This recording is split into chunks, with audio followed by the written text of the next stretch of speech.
I'll get out of that hole. I'll level that up a bit for you. Is that better? Pop the window down if you want.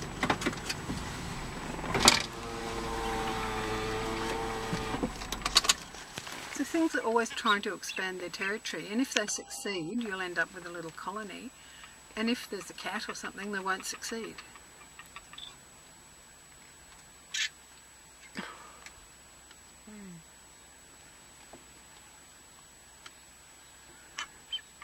They're feeling the heat. You can see the way they're vibrating their throat. And look, the one on the left there with the brown head is a juvenile. He's just a few months old. He does fly now, but he spends a bit of his time practicing. He'll sit on the ground just flapping his wings. And then over, just through the fence over there, there's a chick, and you can see it looks like Big Bird. Yes, the fluffy one. So he's younger. He'll... Oh, is that too windy? It's getting a bit hot. Nice.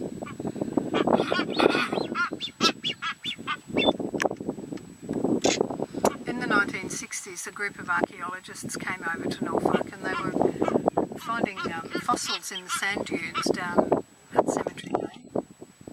And it was from their work that we learnt that the arrival of the rat 800 years ago was what took out the lizards from Norfolk. And also they had a bit of a scuffle going on. We had, they found bones of boobies, and they said that looking at the size of the bones, what they believed they had was an extinct species that was, they called it the giant Tasman booby. And have you got that fence wire in the middle of the picture there? Yeah, I might lift it a little bit. Hold it up a bit. Yeah. So I don't mean to tell you what to do. Yeah, and they said this was a giant booby that was extinct. And I used to think, how sad, imagine something bigger than this, you'd be verging on being an albatross. They've got quite a big wingspan. And again, with my friend in Christchurch at the uni, we were talking about this one day, and I said, these birds have brown eyes, and most boobies that you see have yellow eyes. And they look a bit like those mad kelpies, you know, with the yellow eyes. And he said to me he had an American woman who had come down the corridor from him to do some studies of the world's boobies. She was doing the whole genome. So we got some blood samples from out here, from 30 birds, which sounds easy if you say it quickly, and sent them down there for her to include in this study. And it turns out that our booby is only found in Norfolk, Lord Howe and the Kermadecks. And it is the extinct giant Tasman booby. And the reason they thought it was a different one is because the female of this subspecies is larger than the male, and quite a large bird. And so the bones they had, in the days before DNA, the bones they had were probably all at nest sites of female birds, and so they had, their averages were higher, so they thought it was a different, bigger bird.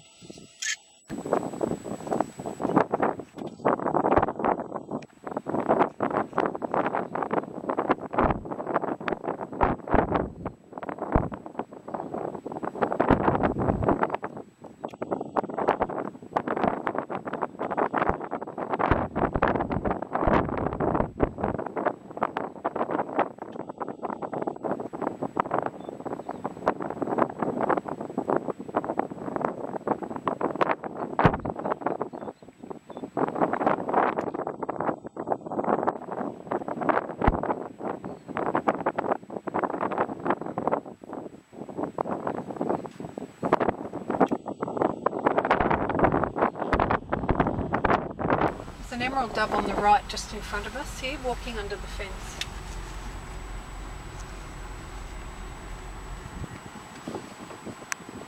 Lost him. Where did he go? There he is. Oh, yeah. Now that one's a male. You see the little white epaulets on its shoulder? Mm. The one back there we saw didn't have them. Get the window down. Oh, it's okay. That's one of the lovely things walking through there, is that you can hear the doves calling all the way.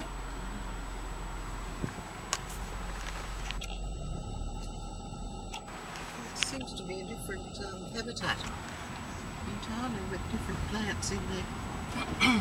It's another one that's been created. It was actually an area that they set aside as an experimental farm area for trees, and then it's forestry. You can see they're all planted in cohorts of different ages. And then, yeah, so it had a lot of things. It had some Lord Howe species in there, some coconuts. Just think about the Pitcairn Islanders arriving on Norfolk, and they've come to this amazing island that doesn't have coconuts on it. Oh dear, And disaster.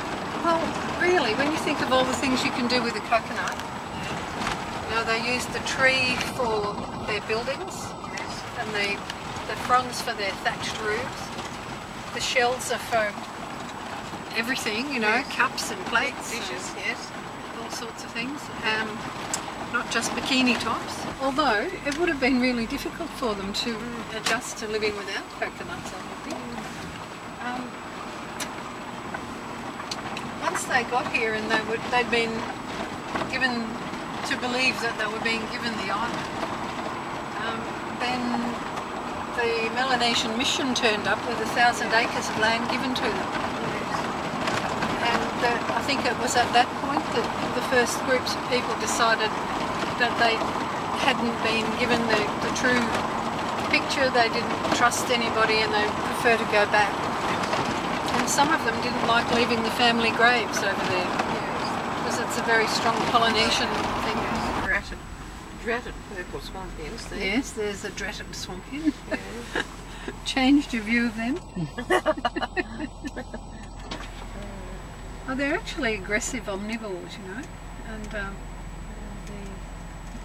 I've seen them walk along behind a duck. You know how they have a little row of ducklings behind them? And the swamp hen will just come along and pick off the ducklings from the back of the row. I've seen male ducks, what is it called, drakes and geese do the same. What, do they eat the ducklings? Yeah, I've seen it. Eat their own babies? Mm. Oh, I didn't know that. Yeah, all following in a little family group. Oh. They'll eat one. Oh no, that's awful. Like I said, everybody eats someone. I know everyone has to eat someone, but not usually your own babies.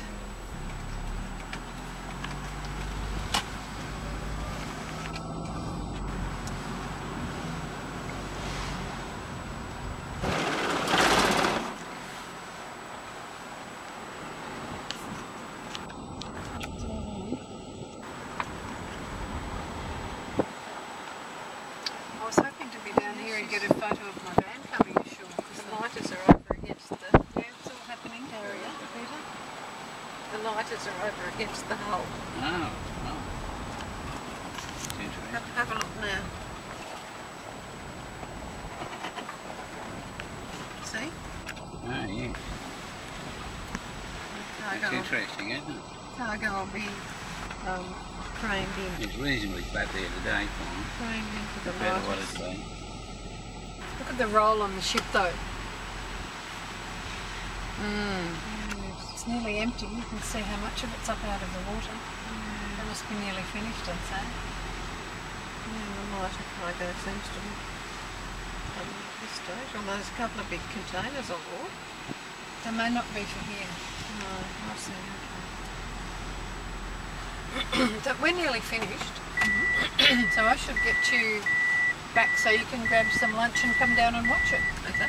What about that? It's a really interesting thing to watch. It doesn't matter how many times you see it. It's always quite exciting because sometimes they tip up coming through the bar, you know. And as it's described, a sort of checker pattern moving. Isn't that It's a good beach to swim in. so Warm up this end and cool up the other.